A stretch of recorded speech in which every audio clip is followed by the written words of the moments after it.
Okay, today I am going to talk a little bit about troubleshooting bed. Finn, bed. Yes.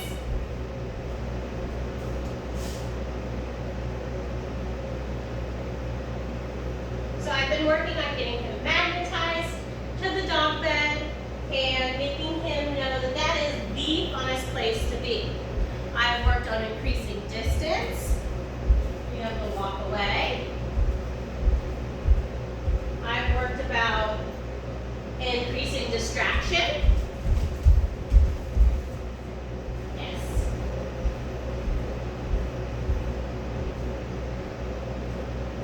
And I've worked on increasing duration. How long can you stay on the dog bed? So I want to talk about some common mistakes and errors people make with dog bed training. So one of the most common mistakes is dog bed placement at bed. So at means you're on the wrong track, you lost food, which means I'm going to have to have distance again before I reinforce him. So I won't reinforce him for getting in there and fixing himself. I don't want him to break so that I feed him sooner. Yes. I want him to be staying on there. Knowing that he gets fed for staying on there, not breaking. So that's why I said I walked away, I came back, and then I reinforced. Some common mistakes that people make with dog bed. Okay.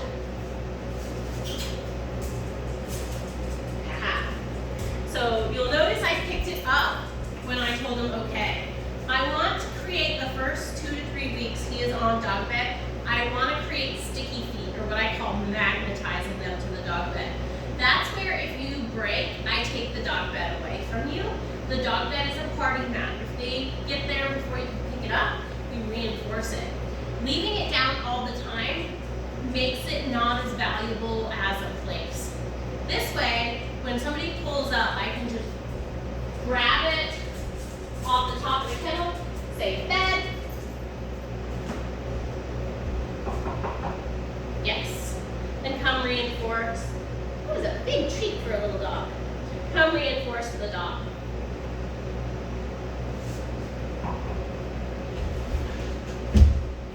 The second biggest mistake that I see people making is not knowing that their dog bed moves around. If I'm in the kitchen, the dog bed would go to the kitchen with me. And it might be, I might come over here, I might wash 1, 2, or 3, 4 dishes, and then I come back and reward them. I might wash a couple dishes, open the dishwasher a couple of times, come over here, open the fridge, put something up on a shelf over here, come back and reward. But do you notice that Finn is facing me? That's key. Can dogs hold a stay with their back to you? Yes. But is it much harder? Yeah, it's setting them up for failure. And our goal in the beginning, when they're just puppies, or when they're just learning, is to set them up for success, not make it as hard as possible. So thinking about, that's the next thing, is making sure that they're facing you when you're leaving them. The next one is not thinking about it from your dog's perspective. Let's think about when a guest comes to your house. You think, well, they walked in the door and my dog broke off their dog bed. They wouldn't stay there. Your dog does not see it the same way. They saw it as, well, I stayed when they knocked. I didn't get any feedback. I stayed when I heard you jiggling the door. I didn't get any feedback. I stayed when you opened the door. I didn't get any feedback. I stayed when somebody put their foot in the door. I still didn't get any feedback. How does your dog know they're doing the right thing? And then finally, your guest goes, oh, puppy, puppy. Yes.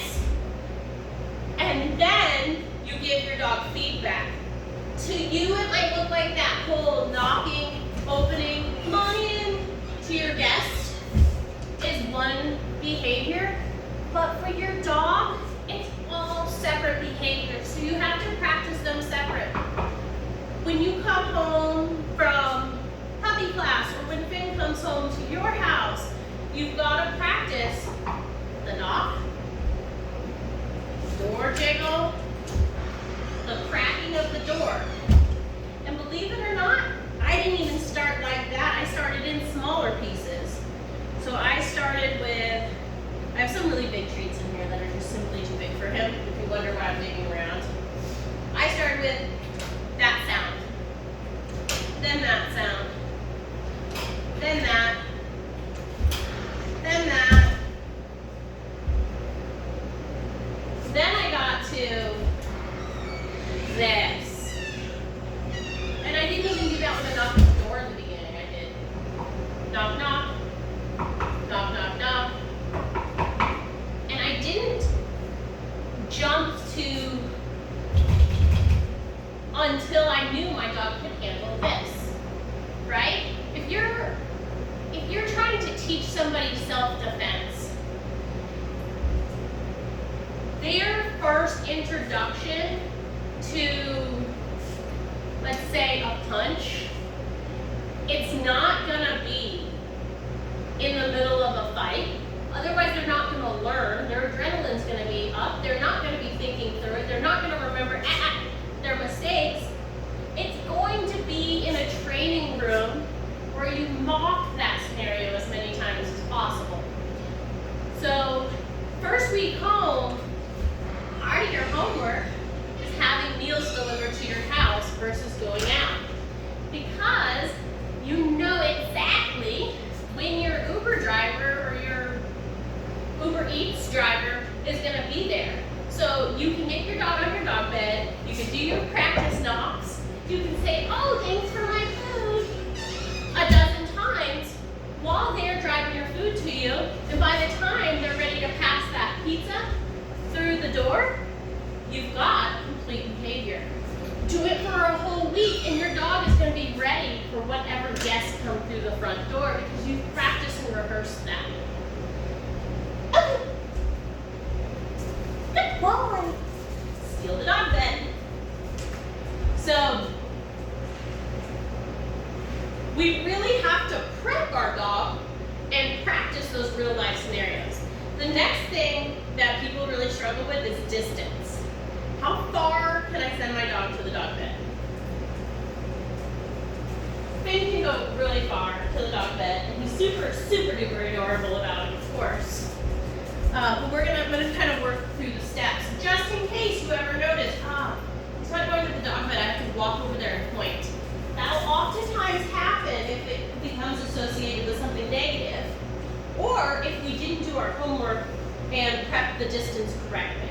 So we're going to start super close. Then, yes, you can always go back to the beginning with your dog. Even fully trained competition dogs sometimes have to go back to the beginning.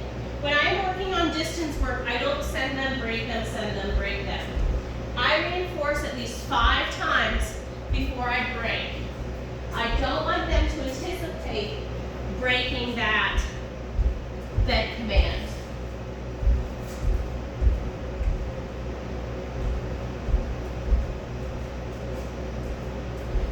Also notice I'm not marking every time I feed. For just plain duration, you don't have to. But if you see him making the choice to break and he chooses to stay on there, then we can mark and reward. So let's say somebody comes over there, oh, but I love dogs. Yes, he could get rewarded for a marker for ignoring them. Okay, so distance next. Try it a little further. Bend. Yes. 1, 2, 3, 4,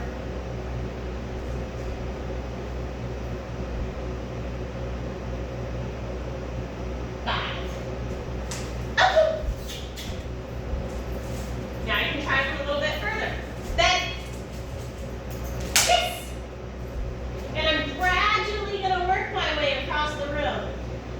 2 or 3 steps at a time until I can send him from maybe upstairs, maybe downstairs. Finn is a super high energy dog. I don't like walking dogs out in wintertime, and honestly, Finn needs he really thrives with 2 miles at least a day.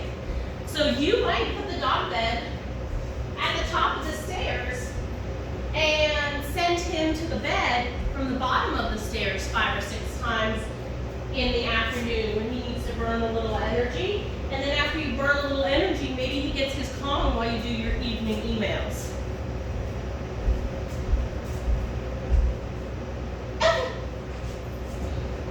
So I steal the dog bed, take it away from him.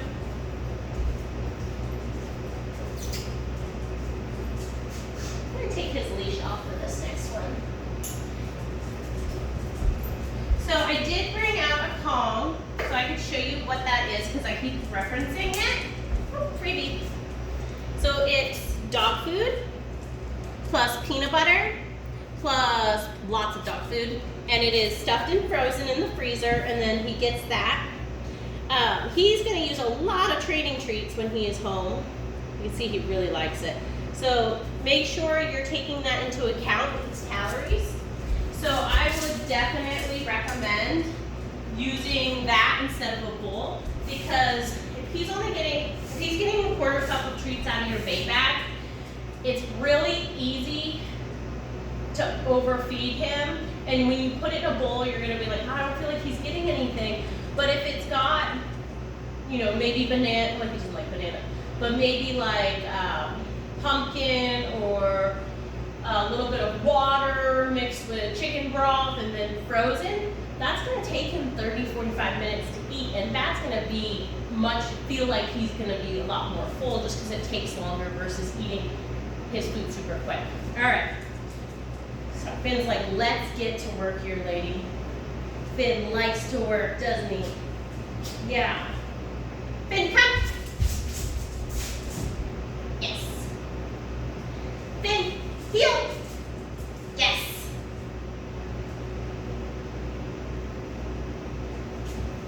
Yes.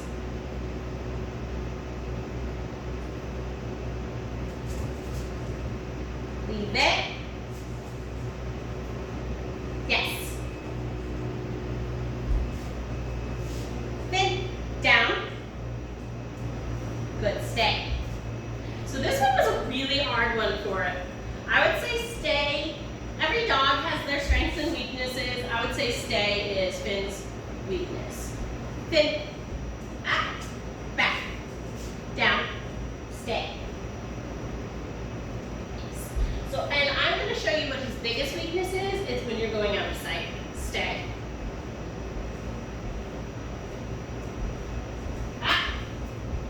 So we're going to work through that. Stay. Stay is pretty easy for him at this point if you're walking straight ahead or if you're staying in his line of sight. It could go back to the bit of him having a tiny bit of separation anxiety. I don't think I ever talked to you about that in any of the videos. Down. Good. Stay. I don't think I ever talked to you about that in any of the videos. The first 3 days, the first day he was here, I was like, maybe he does have some separation anxiety. I think he does have some mild separation anxiety, but how quickly he improved is super encouraging. But it could be that he's just worried, are you going out of sight of me? I personally did not have the crate to my bed. I don't think you need to train him to get used to sleeping in your bed. This is a breed of dog who's meant to snuggle, who's meant to cuddle. It's what they do naturally. So I put the crate directly next to my bed for the first night. And then I put it 3 or 4 inches back every night he was here until it was into the bathroom. That is in our bedroom. And once it was in the bathroom, I could shut the door overnight. I did not.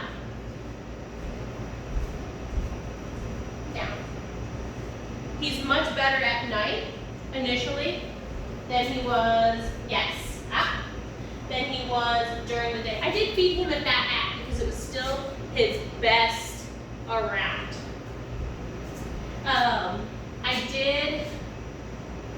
I do leave him in his crate for nap time. Yes. And during nap times, the door is shut in the bedroom, and I do turn white noise on. I think complete darkness for nap time and bedtime is really important for their circadian rhythm. And so I do dark room, fan sounds, and for their nap time. I have, just to make sure he was okay with it during the afternoons, done no fan sounds. I've done it where I'm home, where I'm not home. He is much better in the crate. He has had no potty accidents at all, so I'm very impressed with the work you did there.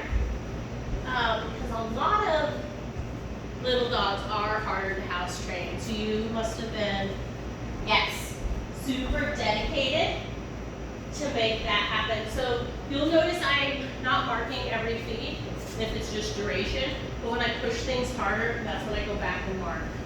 Yes. So right now, he did a couple really good ones, but now he's nervous I'm gonna walk behind him. He does better with big circles because we've done this. This is not the first time we've worked on me walking around him in a circle. It's just really hard for him. He got nervous. That's why I barked him. He was worried. Are you gonna go behind me? Are you gonna go around? I think Finn worries quite a bit about being stepped on. He's a small dog, so it's very reasonable. But I think some of that shows up like when I was initially working on heel, but also I noticed if I do a tight circle, it's a little harder for him than if I do a really big circle. Because I could go out here and turn around, and even though in most dogs that added distance is harder, I think for Finn it's easier than the concern of, is she gonna step on me? Is she gonna step on my tail? Is anything like that gonna happen? So that's his hardest one. He can actually do Good. That means you're not getting fed. Good means keep working.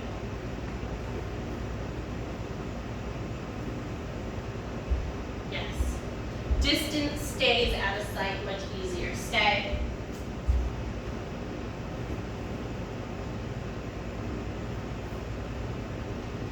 It's important to note that when he goes home, you're going to want to keep practicing stay.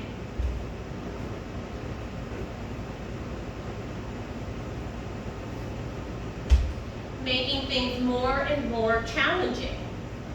You don't want to, so people are like, oh, I have my dog sit every day before I feed him. How boring is that? It's like giving your kid the same math problem every day and being like, I don't know why he's not great at math. Let's challenge him. When he goes, this is a very smart dog. He really likes training. Let's try to come up with new ways to challenge him. So instead of just being like, can you stay if I open the door? Maybe when the first day he's home, you're like, can you stay if I go on the mat outside the door? Then can you stay if I go down 3 steps? Then can you stay, the next day maybe you're like, can you stay while I walk halfway to the mailbox? Then the next day, can you stay while I walk all the way to the mailbox? Separate day, you may say, oh, there's a package outside. Let's see. The dog bed's hard because he loves the dog bed. Let's see if you can stay while I go outside and get a package. So, right, can you stay if I go outside and get a package? It's not the same as just stepping out and seeing an owner carry some foreign object into the house. Speaking of foreign objects, he will be home in time for lots of holidays. For Halloween, And that can cause a lot of fear and reactivity in dogs. So when he comes home and you start seeing Halloween decorations, just be aware. One day he came outside, the whole neighborhood was totally normal, and the next day he came outside and people have blow up scary objects. He has seen some of them at like Tractor Supply and Home Depot and those sort of places, but they do make him nervous. They're monsters that talk and they're kind of scary, weird looking. So what I would do in those circumstances, okay, is I would just tell him, Theo, I wouldn't praise him a ton. I would just say, focus, then focus, yes. And I might do just a couple of training games as I keep his feet moving by those scary things, right? I don't want to have him looking at them. See that default settle? How he just lays down and he's not sure what to do? That's an important skill that I want you to mark and reward. When they start having Halloween decorations out, I would totally start just like you would a kid. Keep their attention on you. Keep pushing the cart by. Don't just stop in front of them and be like, oh, that's scary, isn't that? Because what they hear when they hear that is baby talking, and what they practice is barking. Instead, you're going to be like, something scary, look at me, let's walk. I'd way rather than practice that, and that's what we've been practicing while he's been here.